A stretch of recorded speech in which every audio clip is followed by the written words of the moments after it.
আর আমি বসে বসে, এবং রেহানা যখন ঢাকায় থাকতো তাকে আমরা সাথে নিতাম, রেহানা আমাদেরকে সাহায্য করতো। আমরা সেখান থেকে সমস্ত দেখে তারপর আমি যখন দ্বিতীয়বার সরকারে আসলাম, এটা আমরা ছাপানোর পদক্ষেপ নিলাম।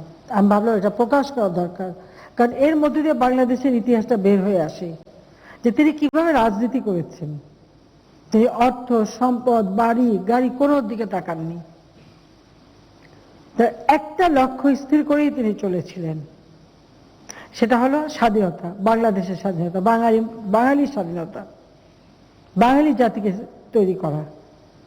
যেটা এটা বিভিন্ন খণ্ডে বের হচ্ছে, ষষ্ঠ খণ্ড বের হয়ে গেছে, সপ্তম খণ্ড এই করোনার জন্য দেরি হয়ে গেল, সপ্তম এবং অষ্টমটা খুব শীঘ্রই বের হবে। এখানে 14টা খণ্ডে আমি বের করব, 40,000-এর উপর কাগজ, সেগুলি আমি অনেকটা বেছে সেগুলি ঠিক করা হয়েছে। কাজে যেগুলি আমাদের জন্য খুবই প্রয়োজন আমি সেইগুলি শুধু এখানে নিয়ে আসছি। এখানে আরো অনেক তথ্য পাওয়া যায়, যেমন আমেরিকা এবং আমাদের গ্রেট ব্রিটেন, যুক্তরাষ্ট্র এবং যুক্তরাজ্য, এই দুই দেশেরই তাদের যে ডিক্লাসিফাইড রিপোর্ট, সেগুলিও কিন্তু ইতিমধ্যে কিছু বের করা হয়েছে। এনায়েতুর রহমান সাহেবকে উনি এগুলি সংগ্রহ করেছেন, আমরা তাকে সাহায্য করে, বিশেষ করে রেহানা তাকে সাহায্য করেছিল, সেটা বের হয়েছে। আর পরবর্তী আরো অনেক রিপোর্ট আমি সংগ্রহ করে রেখেছি, আমি সময় পেলে সেগুলো আস্তে আস্তে প্রকাশ করব। অর্থাৎ শুধু বাংলাদেশে না, পৃথিবীর ইতিহাসেও বঙ্গবন্ধু শেখ মুজিবের যে অবদানটা, সেটা কিন্তু এই সমস্ত রিপোর্ট থেকে বের হয়ে আসে। ছাত্রলীগ সংগঠনটা আমাদের দেশের প্রতিটি রাজনৈতিক কর্মকাণ্ডের সাথে ওতপ্রোতভাবে জড়িত। আমরা যদি আমাদের দেশের গণতান্ত্রিক অধিকার আন্দোলন, ভোট ও ভাতের অধিকার আন্দোলন, স্বৈরাচার বিরোধী আন্দোলন, যে কোনো আন্দোলনেই যদি আমরা দেখি, সব থেকে বেশি রক্ত দিয়েছে, শহীদ হয়েছে আমাদের ছাত্রলীগের নেতাকর্মীরা। অন্য কোনো দল খুব বেশি এটা পাওয়া যাবে না, কিন্তু আমাদের ছাত্রলীগের সব থেকে বেশি। বিশেষ করে 75-15 আগস্ট জাতির পিতাকে হত্যার পর জেনারেল জিয়াউর রহমান যখন অবৈধভাবে সংবিধান লঙ্ঘন করে হত্যাকূট ষড়যন্ত্রের মধ্য দিয়ে নিজেকে রাষ্ট্রপতি ঘোষণা দিয়ে ক্ষমতায় বসল, কারণ তার আগে সে মদত দিয়েছিল মোস্তাককে, খন্দকার মোস্তাক, আবার মোস্তাককে হটিয়ে তখন নিজে রাষ্ট্রপতি হলো। এবং এরপর তার যে কাজ ছিল ছাত্রলীগের নেতা কর্মীদের উপর জুলুম অত্যাচার, একদিকে তাদেরকে প্রলোভন দিয়ে দলে টানানোর চেষ্টা, আর সেটা না হলে তাদেরকে গুম খুন হত্যা করা। আমাদের ঢাকা সিটি ছাত্রলীগের মফিজ বাবু থেকে শুরু করে নারায়ণগঞ্জের আমাদের একজন নেতা মামুন, এবং বিশেষ করে সারা বাংলাদেশে যেমন যুবলীগের নেতা চট্টগ্রামের মৌলভী সৈয়দ, বগুড়ার আমাদের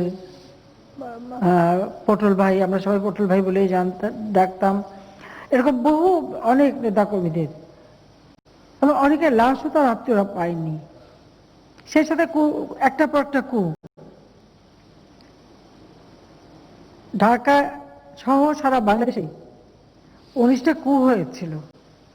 সামরিক বাহিনীরও বহু অফিসার সৈনিক, তাদেরকে নির্মমভাবে হত্যা করা হয়। অনেক পরিবার লাশ পায়নি, খোঁজও পায়নি, পরিবারগুলি মানবেতর জীবনযাপন করে। অর্থাৎ যে আদর্শ নিয়ে বাংলাদেশ গড়ে উঠেছিল, সে আদর্শ থেকে বিচ্যুত ঘটে 15 আগস্টের পর থেকেই।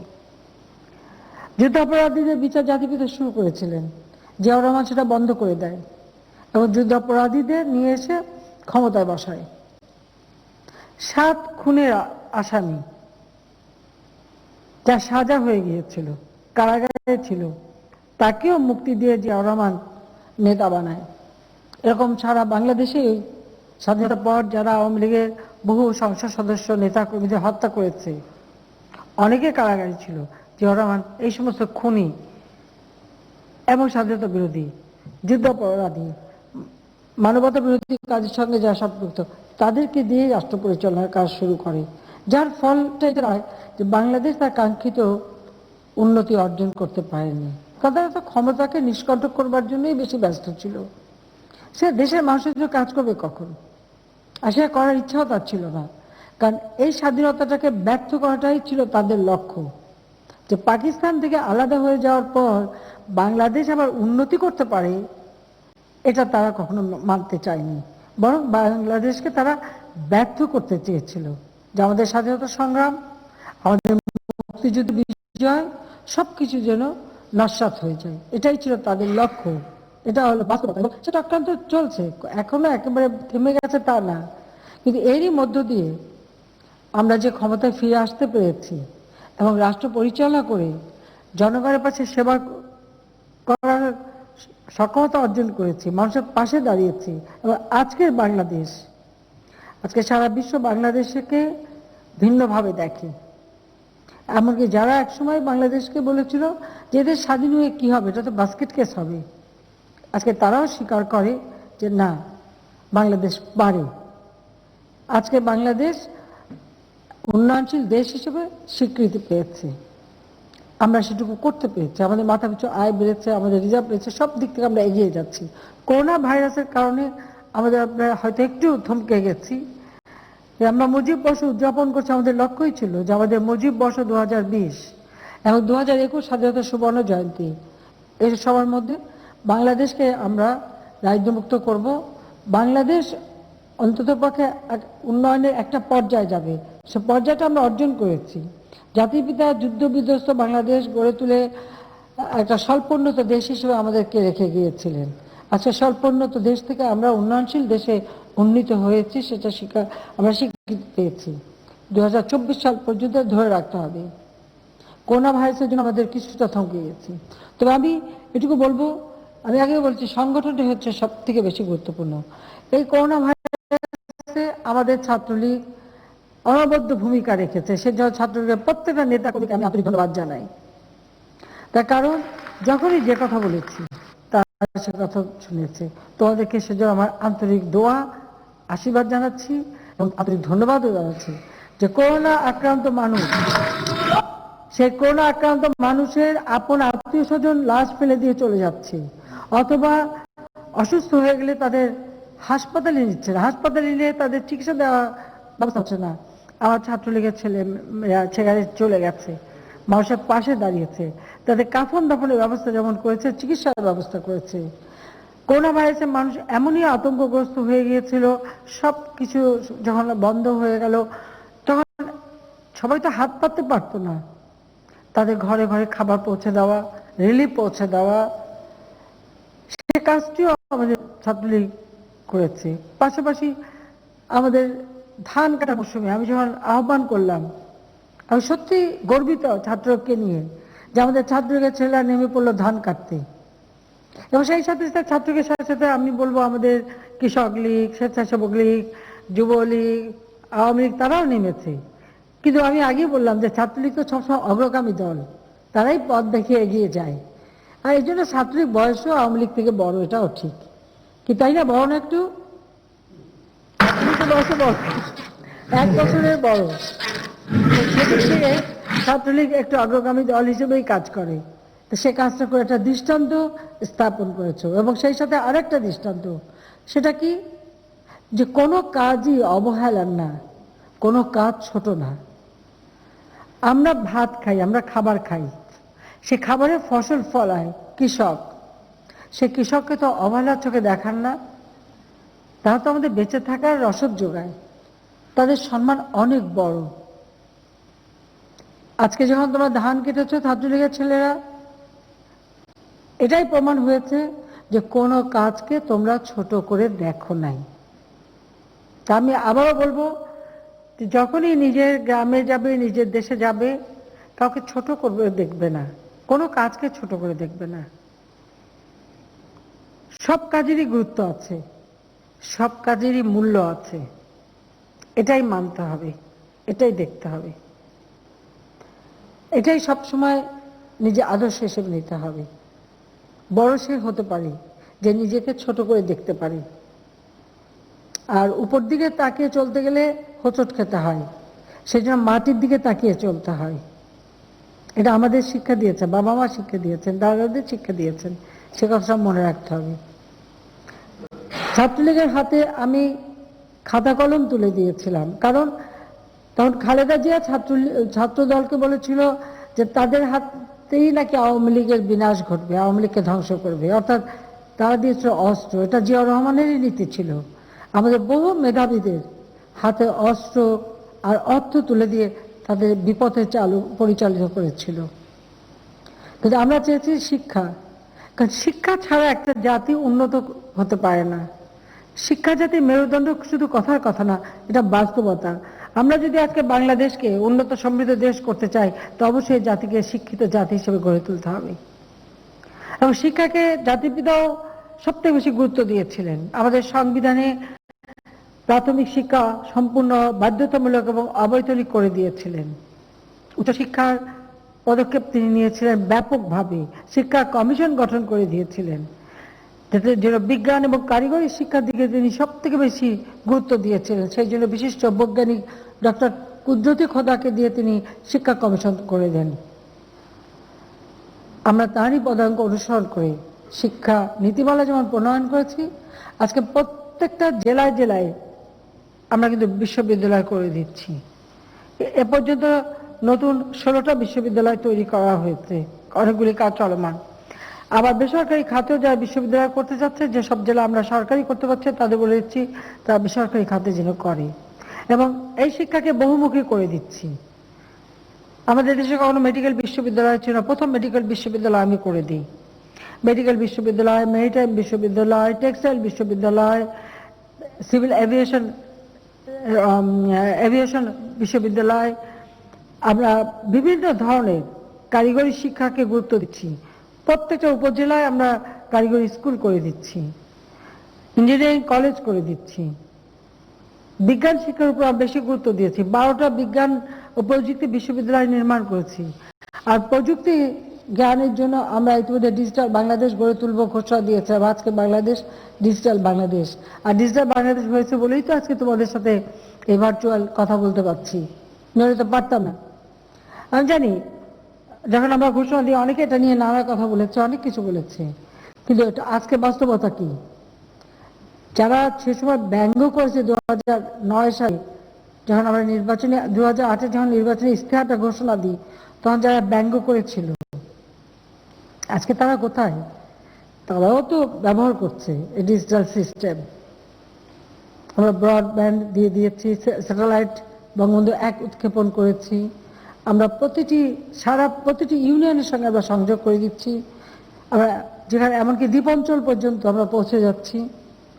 একটা যোগাযোগ প্রযুক্তির মাধ্যমে করে দিয়ে আমরা আজকে যে উন্নয়নের কাজগুলি সেগুলি করতে পারছি, এটাই সব থেকে বেশি প্রয়োজন।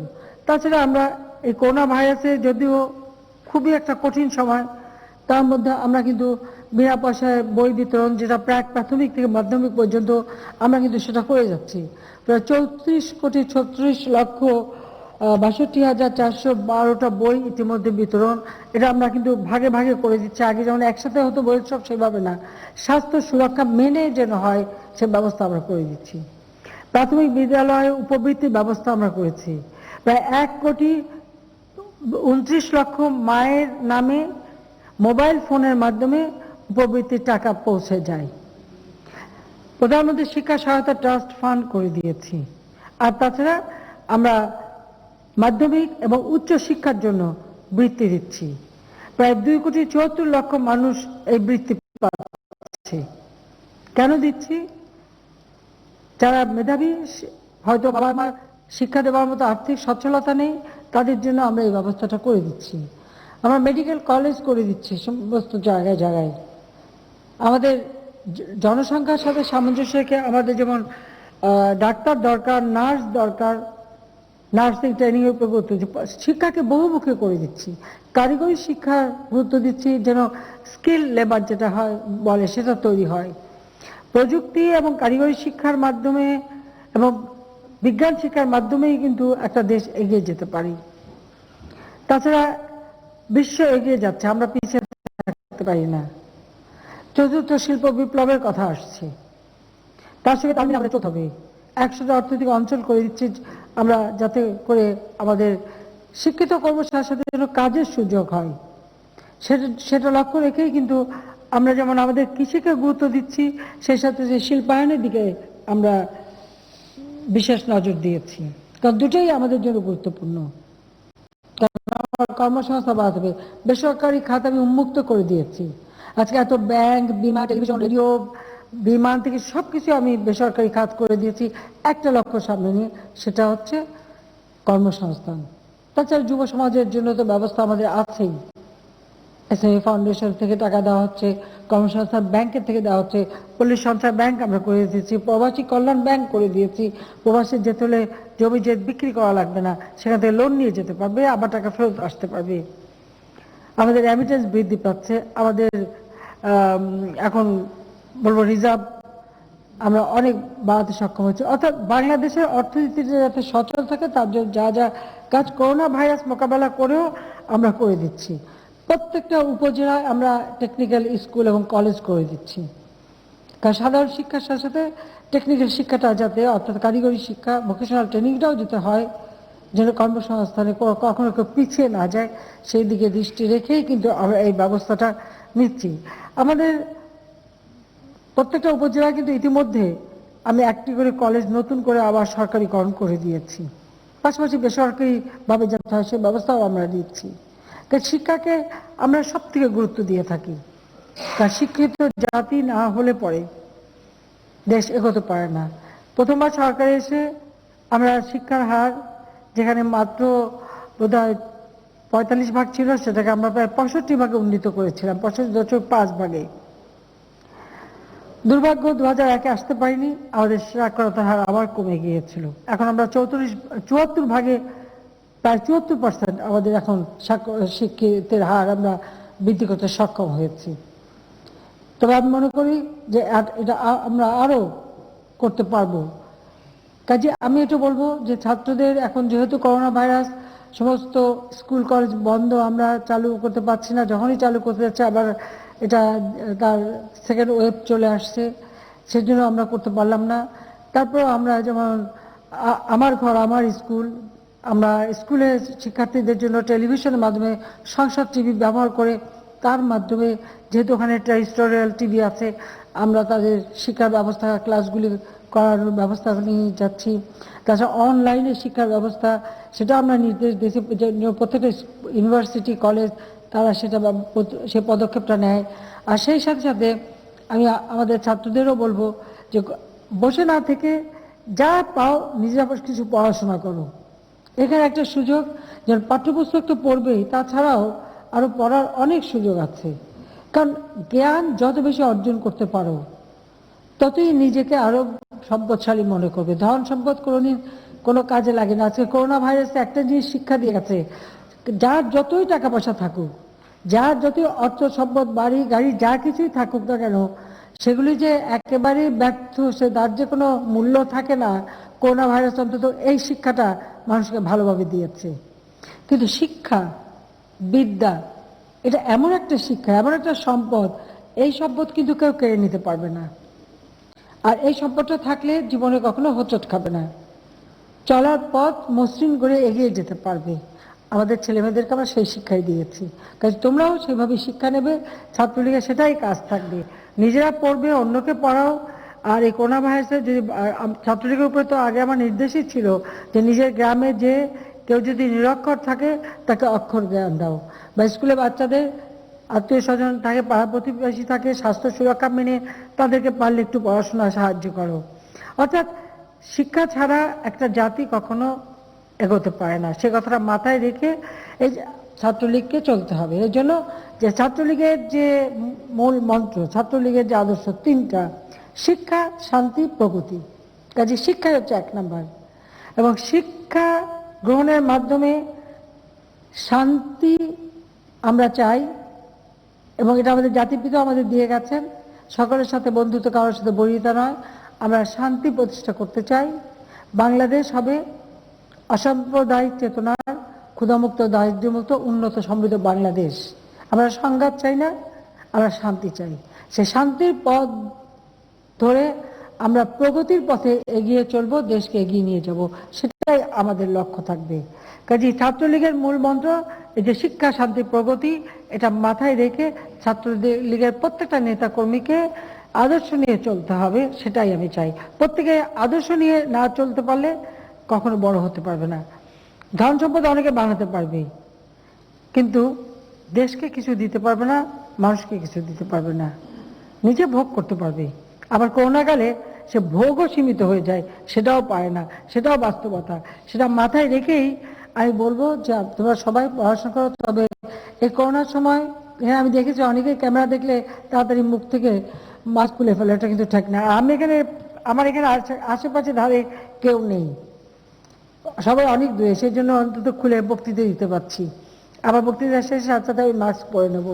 তো সবাই মাস্কটা ব্যবহার করতে হবে যখনই যেখানে সমাবেশ, সেখানে লোকের সঙ্গে মিশতে গেলে, কারণ এটা হচ্ছে একটা সংক্রামক ব্যাধি, কাজে যাতে সংক্রান্ত না হয় সেটা দেখতে হবে। আর সেই সাথে হাত ধোয়া, পরিষ্কার পরিচ্ছন্ন থাকা, এটার দিকে খেয়াল রাখতে হবে। নিজেরা করবে, অন্যকে শেখাবে। আর যে কাজগুলি আগে করেছে, তোমরা বৃক্ষরোপণ করেছো, আমরা এবার ঘোষণাই দিয়েছি যে আমরা জাতির পিতার যেহেতু অন্যান্য অনুষ্ঠান আমরা করতে পারলাম না মুজিব বর্ষে, আমরা ব্যাপকভাবে বৃক্ষরোপণ করে আমাদের সবুজ বাংলাদেশ আরো সবুজ হবে এবং এই জলবায়ুর অভিঘাত থেকে আমরা আমাদের প্রকৃতি ও পরিবেশকে রক্ষা করব। পাশাপাশি খাদ্য উৎপাদনের দিকে বিশেষভাবে দৃষ্টি দিতে হবে। বিশ্বে করোনার কারণে হয়তো দুর্ভিক্ষ দেখা দিতে পারে, বাংলাদেশে যেন সেই দুর্ভিক্ষ না দেখা দেয়, সেজন্য যার যেখানে 1 ইঞ্চি জমি পড়ে থাকবে, যে যা পারবে কিছু লাগাবে, কিছু ফসল ফলাবে, নিজেরটা নিজে করে খাওয়ার উপযুক্ত অবস্থা নিতে হবে, সেদিকে দৃষ্টি দিতে হবে। সে সাথে সাথে আমাদের স্বাস্থ্য সুরক্ষা মেনে চলতে হবে সবাইকে। প্রত্যেকে যদি এভাবে মেনে চলতে পারে তাহলে কিন্তু সকলেই আমি মনে করি ভালোভাবে এই করোনা আমরা মোকাবেলা করতে পারবো। আর সবচেয়ে বড় কথা যে আমাদের তোমরা যে কাজগুলি করে গেছো তার জন্য সবসময় আমরা সাধুবাদ জানাই। আমি জানি হয়তো ক্ষেত্র বিশেষে কোথাও কোথাও দু একটা ঘটনা ঘটে, আর আমাদের কিছু পত্রপত্রিকা আছে যত ভালো কাজ করো সেটা লেখার তাদের যোগ্যতা নেই, যদি কোথাও এতটুকু খুঁত পায় সেটাকে বড় করে লিখতে পারে, এটা তাদের একটা দৈন্যতা, একটা ব্যর্থতা, তাদের মন মানসিকতার একটা দৈন্যতা বলে আমি মনে করি। কাজে ওগুলো আমি বেশি একটা হিসাবে ধরি না। আমি দেখি যে আমাদের ছাত্রলীগে যে নির্দেশ দিয়েছি, বৃক্ষরোপণ করা, ধান কেটে কৃষককে সহযোগিতা করা, বা করোনা ভাইরাসের সময় আক্রান্ত রোগী এবং যারা মৃত্যুবরণ করেছে তাদের পাশে দাঁড়ানো, তাদের সাহায্য করা, ঘরে ঘরে খাদ্য পৌঁছে দেওয়া, যখন ঝড় আসলো সেই ঝড়ের সময় মানুষের পাশে দাঁড়ানো, এই যে মানুষের সেবার জন্য যে কাজগুলি করে গেছো সেটাই হচ্ছে বড় কাজ। কাজে সেইভাবে নিজেদেরকে গড়ে তুলবে, আদর্শবান একজন নেতা হিসেবে গড়ে উঠতে হবে যেন আগামী দিনে দেশটাকে তোমরা এগিয়ে নিয়ে যেতে পারো।